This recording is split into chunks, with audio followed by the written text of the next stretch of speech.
All right, let's talk about the intersection of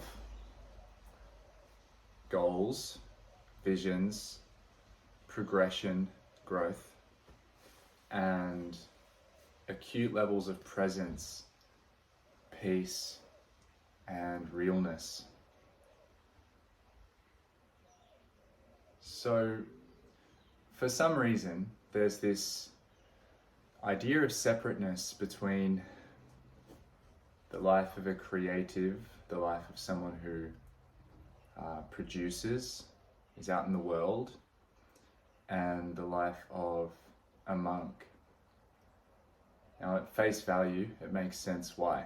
Because we associate the world and being in the world with busyness, with high levels of activity, and perhaps high levels of reactivity.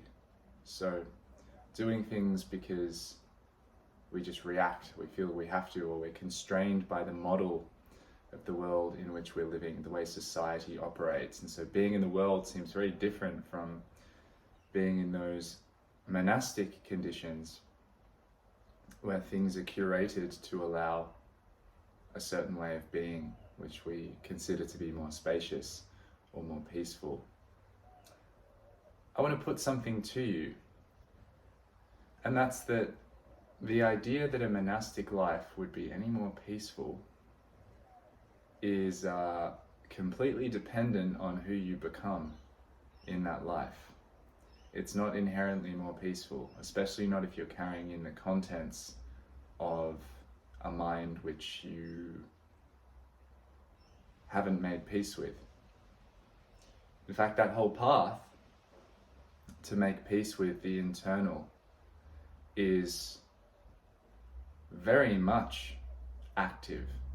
You know, it's not something passive, it's not something that you would just go and you wouldn't just go sit in a place and it's all kind of there for you. Now in the world, work, business, entrepreneurship, so these are things that I'm interested in, but I'm interested in them to the extent where I can share my work and my way of being and financially support myself and a partner and a family. And I want that sharing to be very purpose-led, very much about the quality of the work, first and foremost, always. And then I want to use business as a vehicle or a structure to help distribute that. I still, in order to do that with any degree of potency, any degree of clarity, any degree of genuine usefulness, I still need to be able to clear the internal space. I still need, because of what I do, which is mind-body coaching, to be able to live like a monk while using tech, while being in interaction with people, while learning new skills in the world, while being around the world that I'm used to being in. To be a monk and to be doing that don't have to be different. That's what I'm trying to say. At face value, it's like, okay, I'll quit this, fuck this, go be a monk. That's escapism. There's a saying, the only Zen you find on the mountaintop is the Zen you bring up with you. And plenty of people have thought, okay, well, I'm going to go be a monk, and then they've come back because they're like, no, I got stuff to do. Don't look at the world and see two paths laid out before you, and then force yourself to choose which one you're going to walk.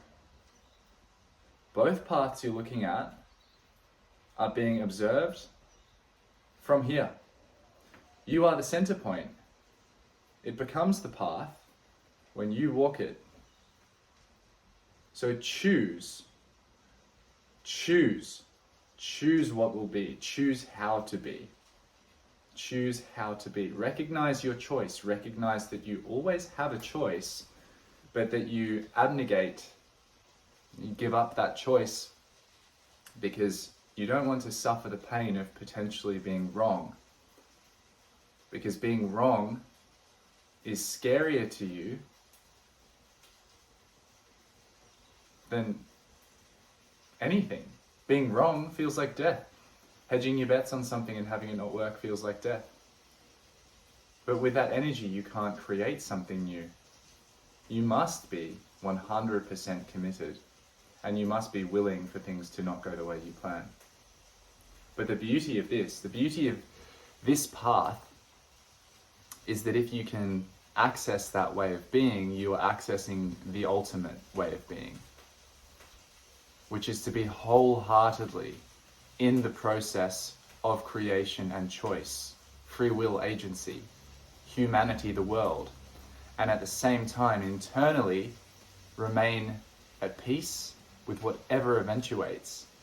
There is nothing more magnetic than that, and there's nothing more peaceful than that. So the irony or the beauty is that you then become a vessel for the creation of whatever, because you're not clutching onto anything in particular, yet you are setting a clear vision, and you're teaching that vision how to be at peace within a body, and teaching the body how to create something powerful without closing itself to life and to your essence. So that's the video.